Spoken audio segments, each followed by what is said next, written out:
Hello বন্ধুরা, সোমস ক্রিয়েশনের আরও একটি নতুন ভিডিওতে তোমাদের সকলকে স্বাগত। আশা করছি তোমরা সকলেই ভালো আছো, আমরাও ভালো আছি। আজ তোমাদের সামনে সেই শাড়ির সম্পূর্ণ লুকটি নিয়ে এলাম, যেটি তোমাদের গত ভিডিওতে আমি দেখিয়েছিলাম। তো যেমন তোমাদের বলেছিলাম যে এই শাড়িটি যে দিদি আমাকে পাঠিয়েছিলেন, উনি আমাকে বলেই দিয়েছিলেন যে আমি লাল রঙটাই এখানে ব্যবহার করতে পারি বেশি, আর সাদাও দিতে পারি।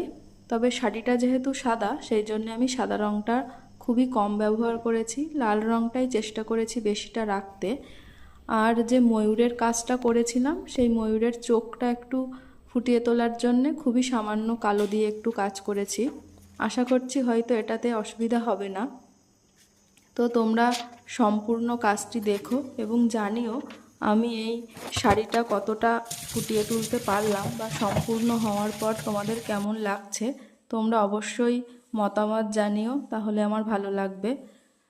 আর এই দিদি আরও একটা শাড়ি আমাকে পাঠিয়েছেন, সেক্ষেত্রেও একই, দিদি বলেছেন ওই লাল রঙটা ব্যবহার করেই করতে হবে।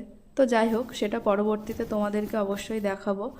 তোমরা এই শাড়িটার আলাদা করে কীরকম হলো, কতটা আমি করতে পারলাম, অবশ্যই জানিও।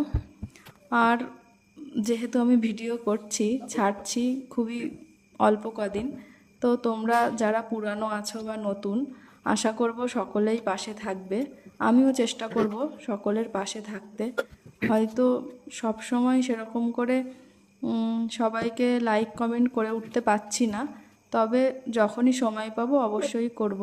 আর সকলের পাশে থাকবো, তোমরাও আমার পাশে থেকো, লাইক কমেন্টস করো, আমার পেজটিকে ফলো করো, তাহলে অবশ্যই ভালো লাগবে, আমি আরও কাজ করতে উৎসাহ পাবো। সবাইকে অনেক অনেক ধন্যবাদ। তোমরা একদিনেই অনেকে আমার পাশে থেকেছো, আমাকে অনেক ভালোবাসা দিয়েছো, তার জন্য অবশ্যই তোমাদেরকে অনেক ভালোবাসা, অনেক শুভকামনা সবার জন্যে। সকলেই ভালো থেকো, আর কাজের কথা অবশ্যই জানিও, তাহলে ভালো লাগবে। এই আর কি, ঠিক আছে, নমস্কার।